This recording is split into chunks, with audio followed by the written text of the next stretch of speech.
Clowney's name is now starting to float around with the Texans again. But it was interesting, and everybody that I talked to that was around him this offseason said, this is a different guy than we've seen in the past, and he seems to be maturing and realizing what he hasn't done and what he needs to do. He is talented. He's extremely talented. That's what makes it so strange that Jadeveon Clowney's not on the team.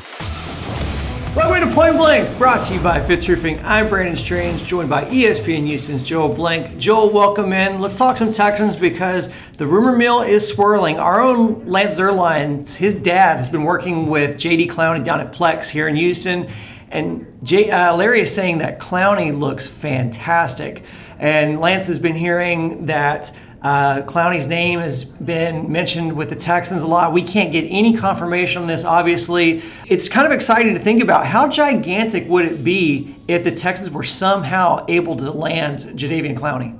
Well, in the Bill O'Brien resurrection tour, I think it would be fantastic, and I think it would be big in a lot of ways, because the other thing that I was hearing, and I heard the interview that you're referring to, is the fact that JD Clowney has changed his ways. He wants to prove people wrong that think that he doesn't want to work. He understands the knock that's been on him, and he wants to tell everybody that that's not the case, and he wants to prove it to be that case. If that is indeed all true, then it would behoove Bill O'Brien to get on the phone and get Jadeveon Clowney back into Texans camp, because with the pandemic and everything going on, it's going to be really tough to get anybody else that you bring in to get acclimated to the system. Well, he knows the system because he's been here before and he's done that. And if he's better than anybody that you can put him up against on the other side of J.J. Watt, and you're getting him at a very cheap price, why wouldn't you do it again? Give him a chance to prove it. Prove it where the franchise that made the first attempt to try and give you a career went out of their way to draft you, and make right amongst so many different wrongs, while you also make yourself a ton of money going forward with a new contract in the future. Why not come back to Houston? I think you still live here anyway. As you mentioned, he's been working out at Plex. It just makes too much sense. And if Bill O'Brien truly is going for broke and is trying to win because the years on his contract are getting shorter, the mistakes are adding up, and people are starting to point fingers, this would be a guy that gives you someone better than what you already have that could help you get there.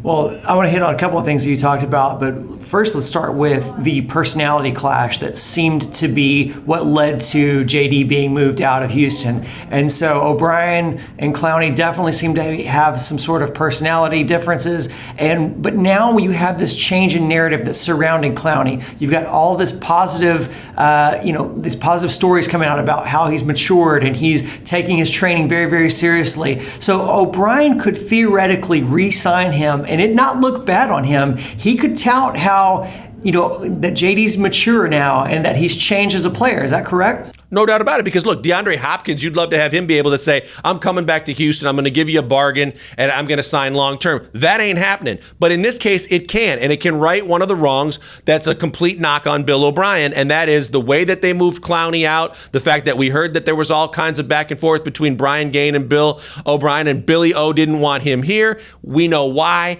and therefore he was sent to Seattle. If you can bring him back and say, hey, we're beyond that now, and let Clowney prove himself while you erase one of your mistakes of the past, and your football team on defense gets better in the process, it's a win-win-win. And that's exactly what Bill O'Brien needs right now. He needs more wins than losses, both on the field and off the field, and this would be a step in the right direction. There's a couple of reasons this makes sense. Before we get to those, why don't you give us a word from our video sponsor at Fitz Roofing? Yeah, we love and appreciate Fitz Roofing because they take care of the people of Houston, Texas, and they're going to take care of you. All you got to do is call 832-521-3001. You get a free, no obligation inspection. They come to you, they check out your roof. Maybe it's a leaky roof. Maybe you want to put a new roof on your business or your home.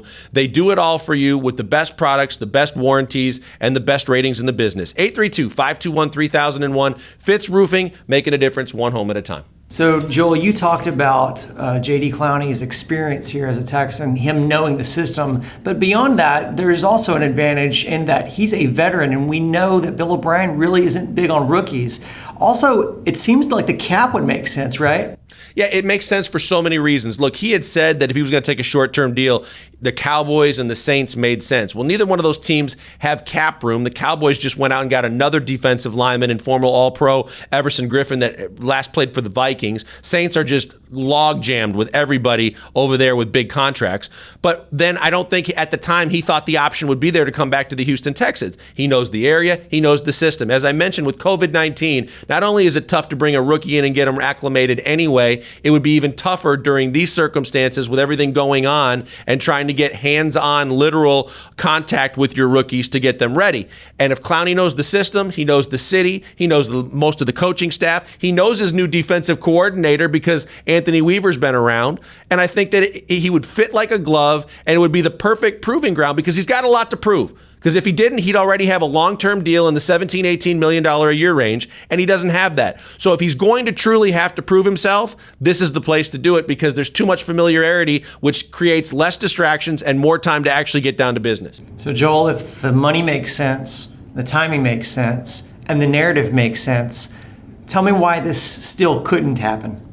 Because it's Bill O'Brien, and because a lot of times even the best laid plans can be suddenly the deck shuffled by Bill O'Brien. I think that Bill O'Brien is a guy that unfortunately has held grudges. We saw it with Hopkins. We saw it with Dwayne Brown. We've seen it with Jadeveon Clowney. This is a chance to right a wrong, but there are still other wrongs that lead you to believe this could go wrong because it seems so right. You hope that's not the case, and you hope that bygones can be bygones, and maybe the new and improved Bill O'Brien says, look, I made a mistake here, but now there's a chance to get this guy back who is still a physical specimen, who is still hyper talented, who knows our system and can make me look good while he makes himself look good, while he makes the team look good. I hope he comes to his senses, and I hope that's exactly what the Texans do.